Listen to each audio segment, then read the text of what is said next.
నమస్తే, welcome to Sakshi business. This is Shahida. ఎవరైనా retirement తర్వాత ఆర్థిక భరోసా ఉండాలని కోరుకుంటారు. అందుకోసం ఇప్పటి నుంచే రిటైర్మెంట్ ప్లానింగ్ అనేది ఉండాలి. పని మానేసిన తర్వాత సురక్షితమైన సౌకర్యవంతమైన జీవితాన్ని కొనసాగించగలిగేలా ప్లాన్ చేసుకోవాలి. ఎందుకంటే ద్రవ్యోల్బణం అనేది చాప కింద నీరులా ధరల్ని పెంచేస్తుంటుంది. అందువల్ల మనం దానిని దృష్టిలో పెట్టుకొని పదవి విరమణ తర్వాత కూడా మన ఆర్థిక అవసరాలు తీర్చేలా ప్లాన్ చేసుకోవాలి. అయితే చాలా మంది ఇప్పటికే తమ రిటైర్మెంట్ ప్లానింగ్ గురించి సరైన అవగాహన లేదు, ఆ దిశగా ఆలోచన చేయడం లేదు. ముఖ్యంగా 30 ఏళ్ల వయసు రాగానే రిటైర్మెంట్ను దృష్టిలో పెట్టుకుని ఇన్వెస్ట్ చేయడం మొదలు పెట్టాలని ఎక్స్పర్ట్స్ సూచిస్తున్నారు. ఈ క్రమంలో ఒకేసారి 5 లక్షలు పెడితే నెలకు 1,75,000 ఎలా వస్తాయో ఇప్పుడు చూద్దాం. 30 ఏళ్ల వయసులో రిటైర్మెంట్ కోసం ఇన్వెస్ట్ చేయడం మొదలు పెడితే మీకు 30 ఏళ్ల వయసు ఉన్నట్లు లెక్క.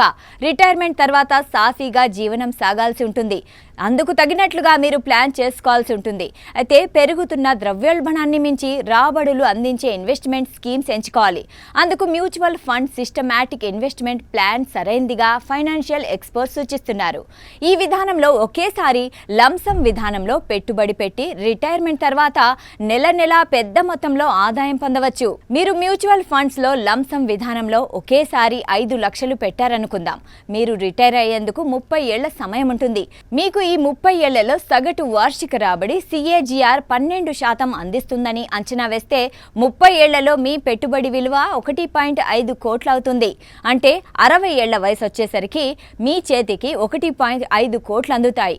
ఆ తర్వాత మీరు ఆ సొమ్ము మొత్తాన్ని మ్యూచువల్ ఫండ్ సిస్టమాటిక్ విత్డ్రాయల్ ప్లాన్లో ఇన్వెస్ట్ చేయాల్సి ఉంటుంది. అందుకోసం comprehensive hybrid mutual funds best అని నిపుణులు సూచిస్తున్నారు. 75 నుంచి 90% ఫండ్స్ని డేట్ ఫండ్లలో 10 నుంచి 25% ఈక్విటీల్లో ఇన్వెస్ట్ చేయాలి.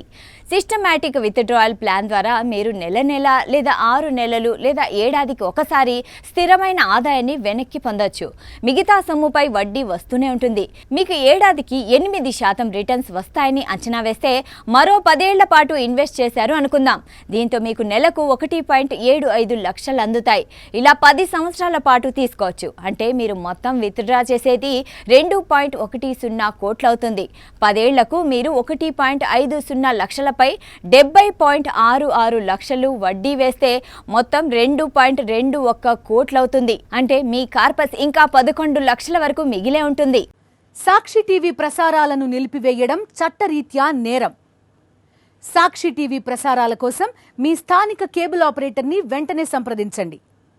DTHలో ఇంటర్నెట్లో కూడా సాక్షి టీవీ ప్రసారాలను వీక్షించవచ్చు.